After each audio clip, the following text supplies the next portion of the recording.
Hello everyone, my name is Christian. Welcome to my hobby blog. Today is New Year's Day. Happy New Year, everybody. 2022 was definitely a year, mostly Vinegar Syndrome subscription.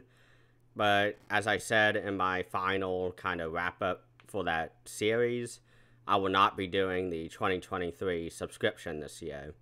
I explained it in there, I don't want to go over it again, but this year is going to be mostly focused on books. I will still be doing movie reviews when I feel like it and when I want to.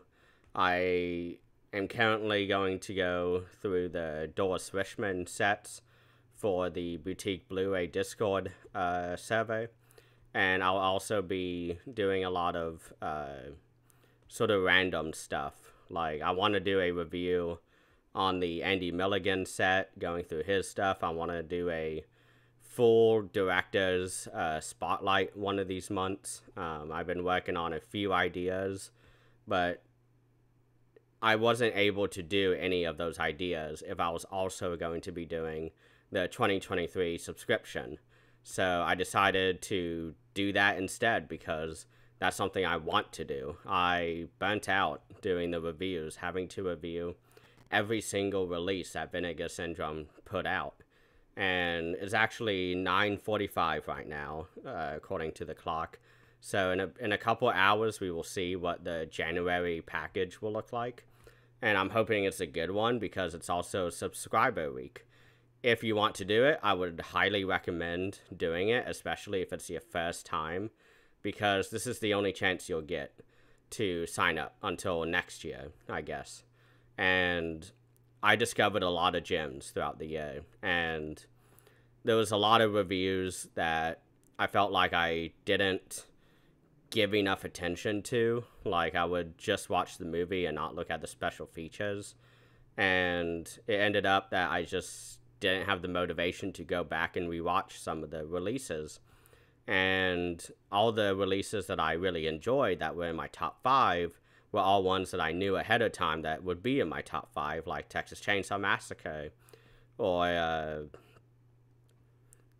whatever else I said in that review. I can't remember right now off the top of my head, but I'm just just don't want to do Vinegar Syndrome for a while. I need to catch up on Criterion. I've always been a Criterion person since 2016, and the last year and a half, I guess, has been mostly cult films. And I have about all of them that I want, aside from any random ones from Tobe Hooper that aren't on Blu-ray, or random George Romero one like Martin's. I have the 4K pre-ordered from Second Sight, so that's one thing I'm looking forward to this year. But mostly this is going to be a book-heavy year. My goal this year is to read 50 books. It's very possible for me to hit that. Kind of the main reason I want to read 50 in particular is that I have 55 books that I have not read, that I own, that are on my bookshelf, that I need to finally read, that I've had for years now. One of them I've had since high school, which is the first 3 books of the Dresden Files, which I got because one of my favorite YouTubers, Day9, he highly recommended them, and the author was in a big slump for a while, and he finally is releasing stuff regularly now. He released 2 books, I think, last year or the year before, and I think another one is due here soon. I don't know anything about Dresden, so I don't look at it too closely, but I also have Malazan that I want to get through, or Malazan Book of the Fallen is what people pronounce it as, but I'm really looking forward to that series because it's supposed to be kind of the most epic fantasy series of all time. And I've read Wheel of Time now. I'm on book 12. I'm almost done with that. So 3 of the books this year will be rereads, but I'm really excited to finally dig into Malazan again because I tried it way back in high school when I finished A Song of Ice and Fire for the first time. And that's around the time when I started reading Wheel of Time. And I met Nog, the Trolloc, in like the first 5 chapters of the book. And I said, this isn't for me. And I went on to Malazan, I believe. And I also tried to get into oh my gosh, Memory, Sorrow, Thorn, which I ended up finishing, and I was very happy with that series. So Malazan is kind of the big final book series that I need to get through that I had attempted in the past. And so I'm really motivated this year to finally get into that, because I just have so many books to get through. I have the Skyward books from Brandon Sanderson. We have a lot of the Secret novels coming out this year, which I'll probably do the ebooks for. A lot of movie-related books that I have. I have the Toby Hooper book to get through, American Twilight. I have the Lucio Fulci book. I have a Dario Argento book, and also his autobiography to get through. There's a lot of books, and this is the year that I really want to go into that and to get into those. But there's not much else. I have a few reviews that I want to do within the next few weeks. One of which is going to be just to give a surprise, just to get the views and for the horny bots to really get into or get back to my channel, because I'm no longer having dozens of thousands of views a day because of the word pussy being in the titles of my videos. But it's been a while, and I picked this up just recently from the partner label sale in December. This was one of 3 that I got, which I'll show eventually. But this one in particular, just to give a kind of tease, I really want to get into this movie. They finally found the lost footage for it, so they did a re-release. And I'm excited to say that I will be reviewing Bat Pussy, the first porno that is like a parody porno or whatever. And the director is unknown. Nobody will say that they directed this movie. It's made in the year 1970 ? Nobody knows when this was made.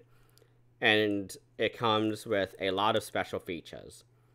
So I'm excited to get into this and review it, because this is a pretty infamous porno that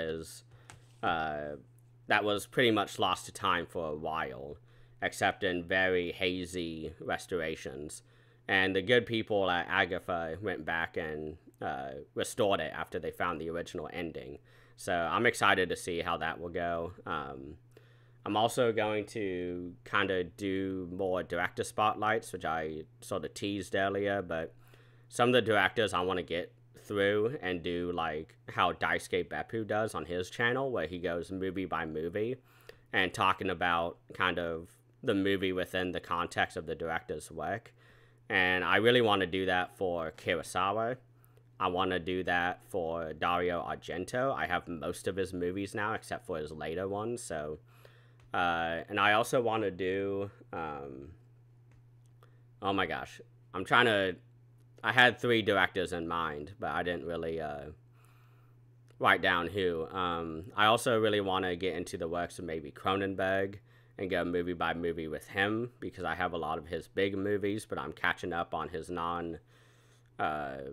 sort of mainstream movies. And especially Dennis Hopper is somebody who I'm going to go deep in with and study everything about him. So that's sort of what I'm thinking about for this year. I will keep y'all updated, I guess. I plan on getting a new computer desk soon, because this table that this computer is on right now, as you can tell, I'm above kind of the first shelf where this camera is situated. I'm using a kitchen table for this table, and I am sick of it. It is rickety, it is unstable, and I plan on getting rid of it and getting a real computer desk. That way I can finally do more streams and be more comfortable while recording. Because right now I have to kind of stand up straight on this kitchen chair, and it sucks and I hate it. But I plan on getting a new computer at some time this year, and maybe getting into some gaming kind of content, which some people may not like, but it's what I want to do. So yeah, there's not really much else. I am going to do a big sale at some point of a lot of stuff that I need to get rid of. There's a lot of releases that I got this year that I definitely regret getting. Uh, Even the ones that I did for like Spooktober, for example. A lot of the Severin DVDs I need to get rid of. But yeah, that's about all. Thank you all so much for watching, and Happy New Year.